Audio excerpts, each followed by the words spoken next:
Lesson 1 of Natural Forms with Year 8. Now to start with, we're going to be doing some drawings of natural forms today, and the focus is choice. Now if you want to do a really good drawing, just make sure that your subject matter is interesting. For instance, the shape. Look at the shape of it. Will it give you a really good drawing? If not, do not draw it. Does it inspire you?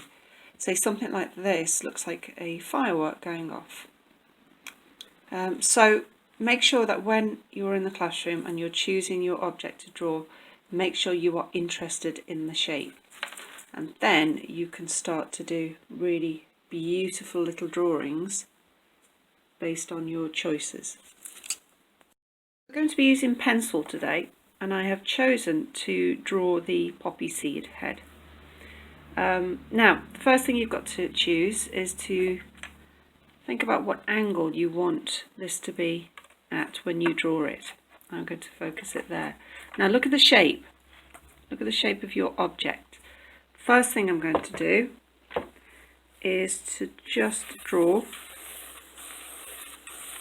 a circle. Okay, because the majority of that shape is circular.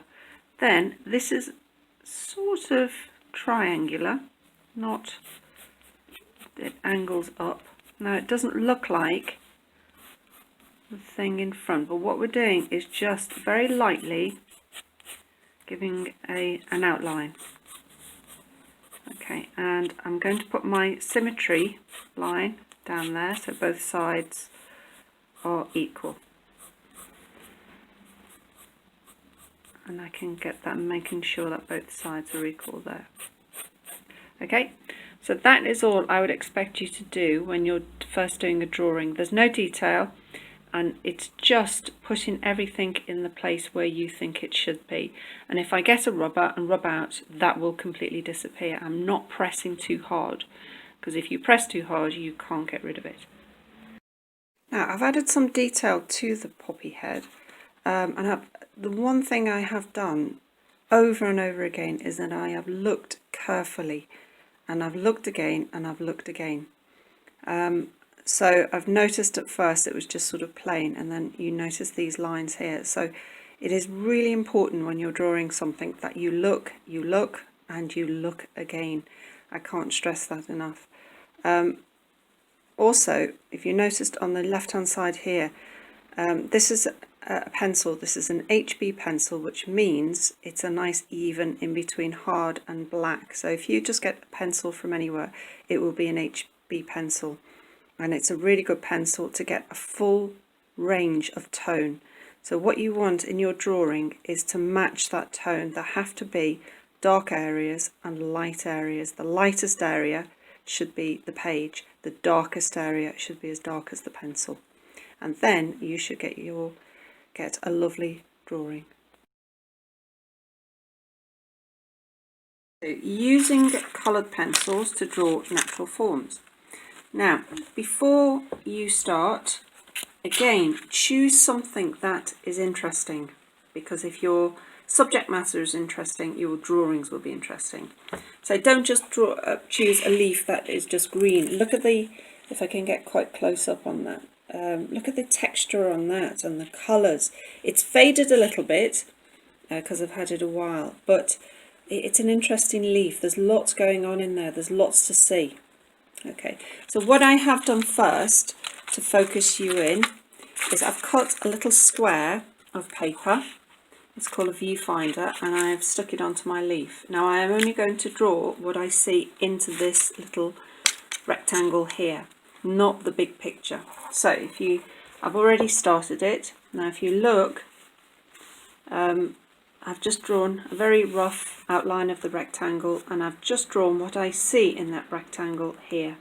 Firstly, I chose a yellow pencil and I drew in the veins because they were the most important thing. Okay, now if you notice, the next thing I've done is gone over everywhere with a layer of yellow. Watch my seahorse video, you'll know what I mean about not drawing in certain areas. So I'm just going to I've gone round the veins of the leaf, and I'm just going to sort of ignore them so that they just remain that yellow there, and then I can come back to them later.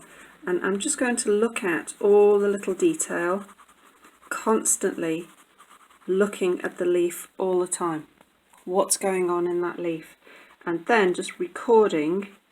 It's not going to be exactly the same, but I am recording as much as I can, as much detail as I can. Now what I am doing is blending the colours. This is really important. These colour pencils are very good at allowing you to blend.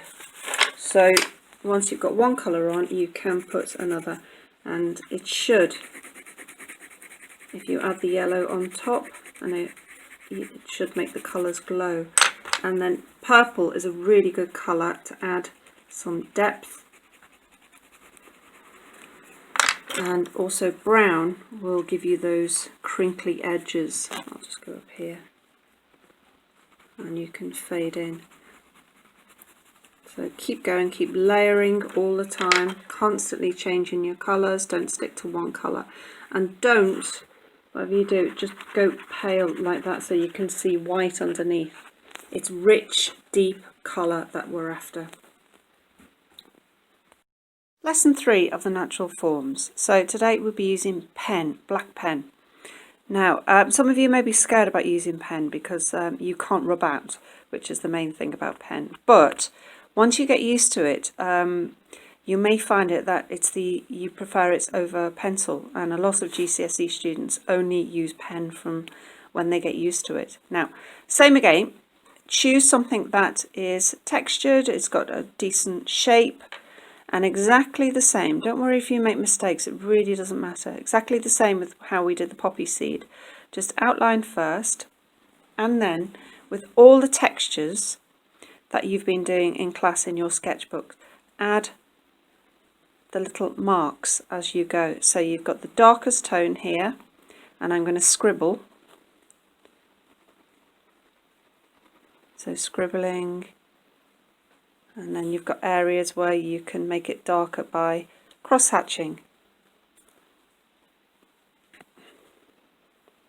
So you can go one way and go the other way to make marks, and constantly building up, scribbling, making it darker, easing off a little bit, and then constantly adding and adding lots and lots of different tones and textures and marks until you're happy with your shape.